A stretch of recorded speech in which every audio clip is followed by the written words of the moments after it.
Big boss ലൈവിൽ രാവിലെ എല്ലാവരും ബ്രേക്ക്ഫാസ്റ്റ് കഴിച്ചുകൊണ്ടിരിക്കുകയാണ്. ആദിലയും നൂറയും ബിന്നിയും അക്ബറുമാണ് ഒരുമിച്ചിരിക്കുന്നത്. ആദിലിരുന്ന് പറയുകയാണ്, ഇന്നലെ നടന്ന ടാസ്കിൽ ആര്യൻ എത്ര പെർഫെക്റ്റ് ആയിട്ടാണ് ആ പട്ടിയുടെ ആ ഒരു ഇത് കാണിച്ചത്.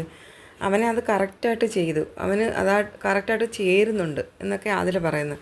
അപ്പോൾ അക്ബർ പറഞ്ഞിട്ട്, എന്തിനാണ് ഇങ്ങനെ ഒരാളെ പറ്റി ഇങ്ങനെ പറയുന്നത്? നീ ഇന്ന് മിണ്ടാണ്ടിരിക്കൂ, നീ എന്തിനാ ഇങ്ങനെയൊക്കെ മറ്റൊരാളെ പറയുന്നത്? അതൊരു ടാസ്ക് അല്ലായിരുന്നോ?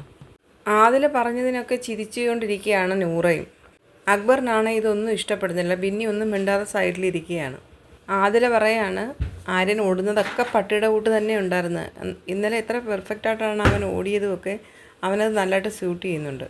അപ്പം അക്ബർ വീണ്ടും പറയാണ്, എന്തൊരു പറച്ചിലാണ് ഈ പറയുന്നത്, ടാസ്ക് അല്ലേ അത്, ഇങ്ങനെയൊന്നും പറയാൻ പാടില്ല. നൂറ പറയുന്നുണ്ട്, ഇങ്ങനെ പറഞ്ഞു കഴിഞ്ഞപ്പോൾ ആലോചിച്ചപ്പോൾ അത് കറക്റ്റാണെന്ന് തോന്നുന്നു പറഞ്ഞിട്ട് ചിരിക്കുന്നുണ്ട്. ബിന്നി പറയുന്നുണ്ട്, അവൻ ഇന്നലെ നല്ലതായിട്ടാണ് ഇതെല്ലാം ചെയ്തത്. ബിന്നി കളിയാക്കിയൊന്നും പറയല്ല, പക്ഷേ ആരും ചെയ്ത ആ ഒരു ഇത് നല്ലതാണെന്ന് മാത്രമാണ് പറയുന്നത്. 4 പേര് ചേർന്ന് നിന്ന് സംസാരിക്കുന്നിടത്തെല്ലാം അനുമോളുടെ പേരാണ് പറഞ്ഞത്. ഇതേ സമയത്ത് തന്നെ കിച്ചണിൽ നിന്ന് മസ്താനിയും സാബുമാനും അനീഷും പ്രവീണും ഉണ്ട്. ആ പാത്രം കഴുകാനായിട്ട് ഇങ്ങനെ വെയിറ്റ് ചെയ്ത് നിൽക്കുകയാണ് ബാക്കിയുള്ളവർ. മസ്താനി പാത്രം കഴുകിക്കൊണ്ട് നിൽക്കുകയാണ്.